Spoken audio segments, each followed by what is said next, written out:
Hi, I'm Dr. Chad Larson.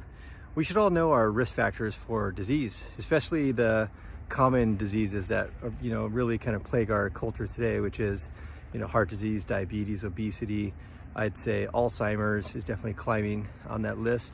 And so these are the things that we're all trying to avoid, and we should really know our risk factor for them. And if you've been listening for a while, you know that we talk a lot about metabolic syndrome, and how metabolic syndrome is a condition in of itself that is a major risk factor for many of these conditions, most of which I just mentioned, like heart disease and stroke and diabetes and obesity, and maybe even some of the neurodegenerative conditions like Alzheimer's.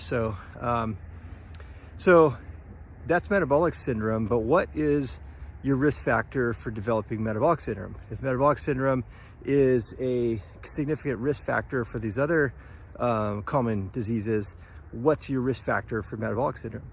So as I treat more and more people with this condition, and I take a deeper and deeper dive into the medical literature, what I'm finding is that we really need to stage where a person is in metabolic syndrome. So there's basically 3 stages, maybe 4 stages, but kind of 3 main stages. Stage 1 is, let's call it stage A, is you don't have any of the criteria for metabolic syndrome, but you have some other things going on that puts you at a little bit more of an increased risk for developing metabolic syndrome. Like, for example, you don't have any of the 5 main criteria. So you don't have high triglycerides, you don't have high glucose, you don't have high blood pressure, your waist circumference is not above 40 for men, and it's not above 35 for women, and your HDL cholesterol is within normal reference range. So you don't have any of those 5 main criteria, but you have, for example, maybe your waist circumference as a male is 38. So, how different of a risk factor is 38 from 40? So it's like, should we do nothing if you have a few things that are close, like maybe your blood pressure is close to being elevated but not quite, or maybe your waist circumference is close but not quite? So if you have a couple of these risk factors, like maybe you're overweight but you're not considered obese, maybe you have family history, maybe your parents, one or more of your parents had metabolic syndrome. These are all things that would land you in stage A, and we have to do something about that. There's some therapeutic considerations that we need to consider in a case like that. I'll come back to that in just a moment. Stage B would be also, you don't have metabolic syndrome. You don't have 3 out of the 5 of the categories, but maybe you have 2. Maybe you have 2 of the categories. Because if you have 2 of the categories, you technically aren't diagnosed with metabolic syndrome, but you certainly have an increased risk for developing metabolic syndrome. So maybe you have, just elevated blood pressure and your triglycerides are elevated, let's say. So you have 2 out of the 5. You don't have metabolic syndrome. But again, we don't want to just ignore that and go, okay, well, you know what, come back when you have full-blown metabolic syndrome, then we'll think of something to do. That's not very creative medicine, not very creative healthcare. So what we want to do is, in medicine and healthcare, basically we think of the more advanced the health condition, the more intense the therapy that needs to match it. So the advancement of the therapy needs to match the advancement of the condition. So, stage A would be one thing, a little bit lighter in the treatment recommendations from stage B. And then stage C is you have metabolic syndrome. You have at least 3 out of the 5 of those criteria. So you might have elevated triglycerides, elevated glucose, high waist circumference above 40 in men, 35 in women. Your HDL cholesterol might be low. So any 3 out of the 5 of the main categories, you're now in stage C, metabolic syndrome, which is the standard definition of having the condition. There's kind of a stage D, which is sort of the most advanced stage, which means that you actually have some end organ failure, like you actually have full-blown heart disease. You have some other kind of metabolic condition that actually comes with a diagnosis.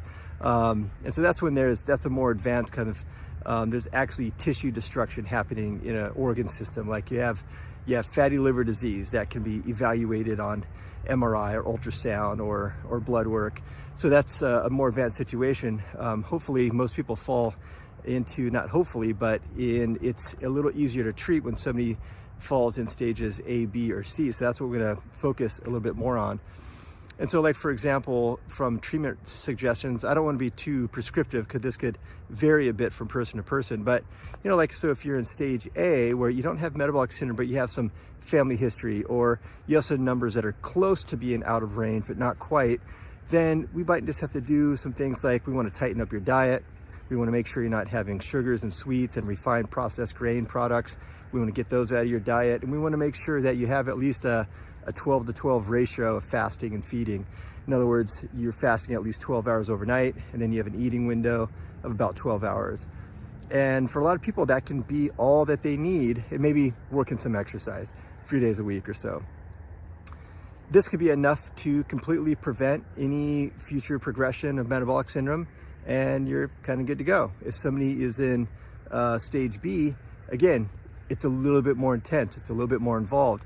So we would think of all the things from stage A plus some extra for stage B. So you got to do all the same stuff that we just talked about for stage A, but now in B, we might have to do things like tighten up the diet even more. We have to specifically go after total carbohydrate value, total carbohydrate consumption per day. We actually might have to squeeze down on that a little bit.